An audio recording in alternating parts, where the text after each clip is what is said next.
This was something that you were mentioning last time, and I heard it, but I didn't really consider it as much as I do now, which is that Medicare for All is more important now than it will be in the future because of the pandemic. Mm-hmm. And it's going to be nothing but more difficult as we let the crisis go by. And maybe it sounds cynical and opportunistic, but that's how landmark legislation on stuff gets passed, when that thing that it is meant to address has come to the fore in some particular way, at least when it comes to things in the public interest. If you want to do something that substantively addresses healthcare, do it at a time when people are really struggling with the healthcare system. Yeah. And like I said, if they're sheepish about Medicare for All, fine. The COVID emergency healthcare relief bill. We have to see if this is something that's really going to happen, or if this is just an argument that's been put forward for people like us to keep faith in the Democratic Party. Like, we don't know that that's going to be the outcome of this at all. Maybe that's why they got the concession that they did on pay-go relating to COVID. Like, maybe it's not. Like, we can't just make excuses for Democrats. Like, I remember I thought for a long time with Obamacare, I was like, well, Obamacare really sucks, but, you know, there is this part of Obamacare where states can do what they want at the state level, and Vermont wants to implement single payer. So things can happen like they did in Canada. We can have single payer implemented on the state level and it can gradually take off. And so maybe it is worth defending Obamacare. But then it's like that didn't happen at all. And it became clear that like that wasn't going to happen. And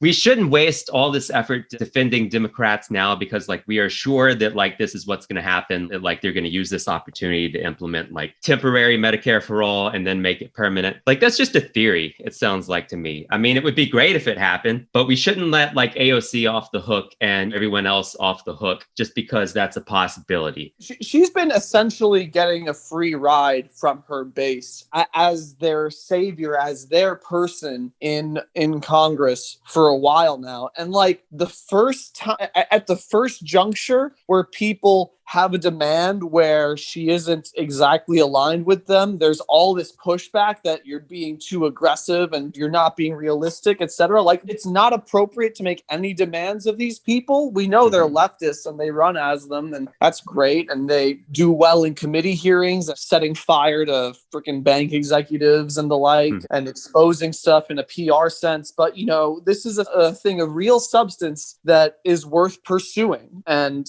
what, that's too much? That's not right. I mean, Pelosi is in the position she's in because she's good at this kind of thing. And there are people who are good at negotiating. And it's, I think Pelosi's probably one of them, but I don't think we shouldn't put all our faith into the squad's ability to outsmart Pelosi. We should put our faith into like what is unique about the left, which is our movement, our ability to organize and our ability to really put the pressure on, which is how like big things like really happen. It's like all the victories of the Civil Rights Movement, the Voting Rights Act, and the Civil Rights Act that happened because like people were in the streets putting the pressure on it for it to happen. It wasn't because of LBJ. It's both. It's inside out. Yeah, it wasn't just because of this like retconned like version of history that it happened because the Democrats are the uniquely like tolerant party and they made it happen. It was the outside element to people fighting for it. And that's what we got to do. We got to fight for these things. We got to be in the streets. We really got to put the pressure on in a bold way if we're going to get anything bold. So yeah, I mean, outside in, it's helpful to have key people like AOC in the positions that they're in, but we also have to keep applying the pressure from the outside. I agree with you. That's the piece that's missing. And as far as the inside goes, the stronger the outside is, the more not only will you influence the people who are overtly allied to you, but other people will just feel the pressure and go along. Yeah. That is what happened in the civil rights movement. And this is why I think there's so much to learn from Latin American politics. I think it is not just like Lula who has articulated this, but like if you look at Bolivia, it's the MAS, the movement towards socialism, is successful as a party because it's basically a confederation of social movements, of the indigenous movements, the campesino movements, the feminist movements, and they work in tandem. And when people in these movements want something, they get out in the streets and they block streets and they don't let anything pass. And basically they can shut down the economy of a city until they get what they want. So it's like a very powerful tactic. And it's like, that's what we should be doing. It's like, that's what came out of this Black Lives Matter movement during the summer. And that is the kind of thing we need to see if we're going to see like really bold change. Cori Bush comes directly out of that movement and needs to, they got into those positions as lightning rods for public animus, and they really need to walk that line of continuing to be that while also being in the room on our behalf and being alert and clever negotiators.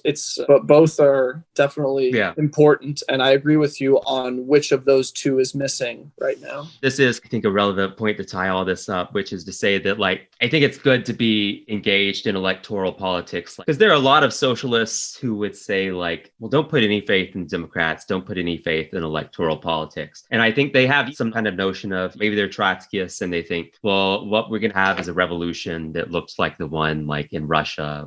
I think it's like the tools and the methods that are going to get us where we need to go in this specific time have yet to be figured out. Like, you can't just apply some historical movement to like what's going on. We're figuring these things out as we go. And I think like it's an outside-inside strategy. This, like, the people who are inside the system, who are in Congress, are a part of this. And also how we pressure them is a part of the whole thing. And so that's why we're interested in like electoral politics at this moment. And whatever you believe, whether it's going to be, we get kind of these things we need as a result of like legislation that's passed with the help of the squad, or whether it's going to be like these people in the squad are more like at this stage just there to put pressure on and to build support for us to accomplish things later. This is a part of it, the electoral part of it, and what we're able to achieve through electing people in the political system at this point. And so I think it's important. I'm not the socialist of the ilk that is just like, well, it's two bourgeois parties, like you shouldn't bother with any of it. It's like we can apply pressure, at the very least, we can apply pressure through electing certain people. And who knows, we'll see what happens. Maybe you transform the Democratic Party, maybe there's another party that emerges. But in the near term, I think it's been useful to elect people, like you say, like Cori Bush and some of these people like this